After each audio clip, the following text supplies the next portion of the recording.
जय गुरु जी। शिव महापुराण श्री रुद्र संहिता द्वितीय खंड 16वां अध्याय रुद्रदेव का सती से विवाह।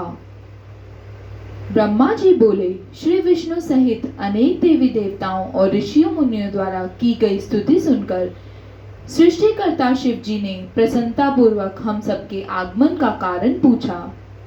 रुद्रदेव बोले, हे हरे, हे देवताओं और महर्षियों, मुझे अपने कैलाश पर आगमन के विषय में बताइए। आप लोग यहाँ किस लिए आए हैं और आपको कौन कौन सा कार्य है, कृपया मुझे बताइए।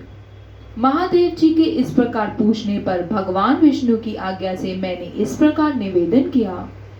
मैं बोला, हे देवादिदेव महादेव, करुणा सागर, हम सब यहाँ आपकी सहायता मांगने के लिए आए हैं। भगवान, हम तीन होते हुए भी एक हैं। सृष्टि के चक्र को नियमित तथा सुचारू रूप से चलाने के लिए हम एक दूसरे के सहयोगी की तरह कार्य करते हैं। हम एक दूसरे के सहायक हैं। हम तीनों के परस्पर सहयोग के फलस्वरूप ही जगत के सभी कार्य संपन्न होते हैं। हे महेश्वर, कुछ असुरों का वध आपके द्वारा, कुछ असुरों का वध मेरे द्वारा तथा कुछ असुरों का वध श्री हरि द्वारा निश्चित है। हे प्रभु, कुछ असुर आपके वीर्य द्वारा उत्पन्न पुत्र के द्वारा नष्ट होंगे। हे भगवान, आप घोर असुरों का विनाश कर जगत को स्वास्थ्य व अभय प्रदान करते हैं। हे प्रभु, सृष्टि की रचना, पालन और संहार, ये तीनों ही हमारे कार्य हैं। यदि हम अपने कार्य सही तरह से नहीं करें तो हमारे अलग अलग शरीर धारण करने का कोई उद्देश्य नहीं रहेगा।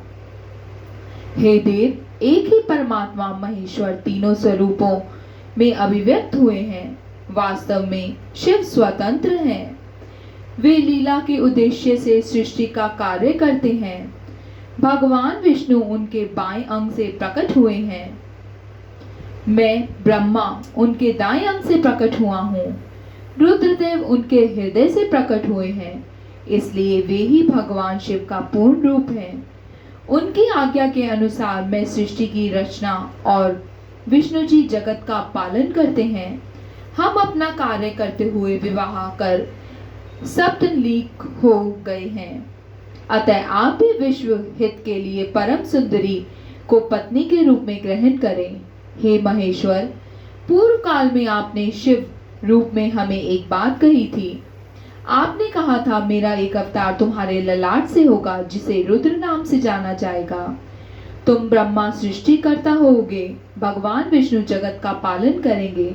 मैं शिव सगुण रुद्र रूप संहार करने वाला होऊंगा। एक स्त्री के साथ विवाह करके लोक के कार्यों की सिद्धि करूंगा। हे महादेव, अब आप अपनी कही बात को पूरा कीजिए। हे प्रभु, आपके बिना हम दोनों अपना कार्य करने में समर्थ नहीं हैं। अतः प्रभु, आप ऐसी स्त्री को पत्नी रूप में धारण करें जो कि लोकहित के कार्य कर सके। भगवान, जिस प्रकार लक्ष्मी विष्णु की और सरस्वती मेरी सहधर्मिणी है, उसी प्रकार आप भी अपने जीवन साथी को स्वीकार कीजिए। मेरी यह बात सुनकर महादेव जी मुस्कुराने लगे और हमसे इस प्रकार बोले। उन्होंने कहा, हे ब्रह्मा, हे विष्णु, तुम मुझे सदा अत्यंत प्रिय हो।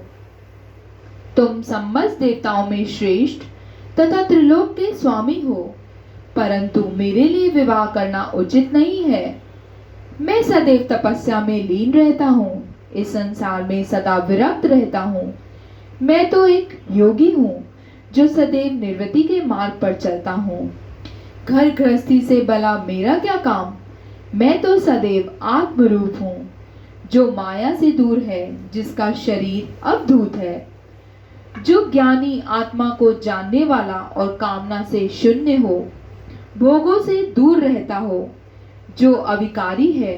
भला उसे संसार में स्त्री से क्या प्रयोजन है। मैं तो योग करते समय ही आनंद का अनुभव करता हूँ। जो मनुष्य ज्ञान से रहित है, वे ही भोग को अधिक महत्व देता है। विवाह एक बहुत बड़ा बंधन है, इसलिए मैं विवाह के बंधनों में बंधना नहीं चाहता। आत्मा का चिंतन करने के कारण मेरी लौकिक स्वार्थ में कोई रुचि नहीं। फिर भी जगत के हित के लिए तुमने जो कहा है वही मैं करूंगा। तुम्हारे कहे अनुसार मैं विवाह अवश्य ही करूंगा, क्योंकि मैं सदा अपने भक्तों के वश में रहता हूँ। परंतु मैं ऐसी स्त्री से ही विवाह करूंगा जो योगिनी तथा इच्छा अनुसार रूप धारण करने वाली हो। जब मैं योग साधना करूं तो वो भी योगिनी हो जाए, जब मैं कामास्थ हूं तो वह कामिनी बन जाए।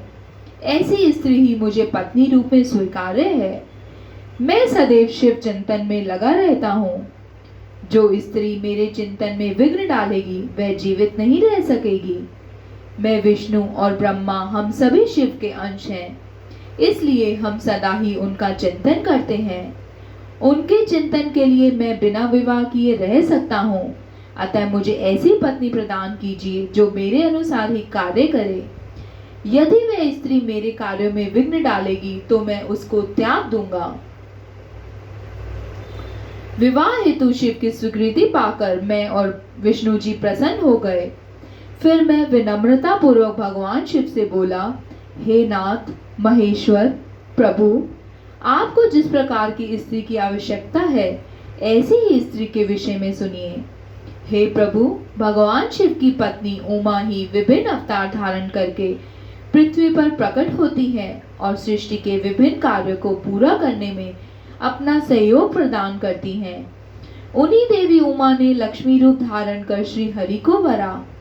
सरस्वती रूप में वे मेरी अर्धांगिनी बनी।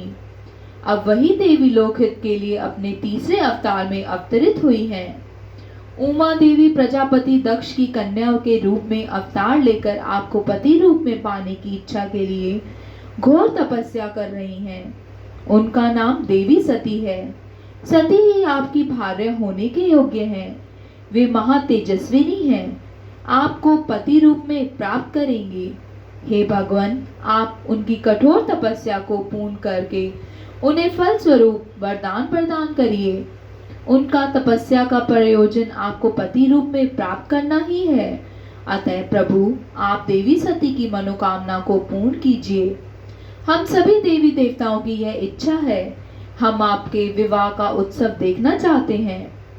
आपका विवाह तीनों लोगों को सुख प्रदान करेगा तथा सभी के लिए मंगलमय होगा। तब भगवान शिव बोले, आप सबकी आज्ञा मेरे लिए सबसे ऊपर है, क्योंकि मैं सदैव अपने भक्तों के अधीन हूँ। आपकी इच्छा अनुसार मैं देवी सती द्वारा तपस्या पूरी कर उनसे विवाह अवश्य करूंगा। भगवान शिव के ये वचन सुनकर हम सभी बहुत प्रसन्न हुए और उनसे आज्ञा लेकर अपने अपने धाम को चले गए। शिव महापुराण श्री रुद्र संहिता 16वां अध्याय समाप्त। जय गुरु जी।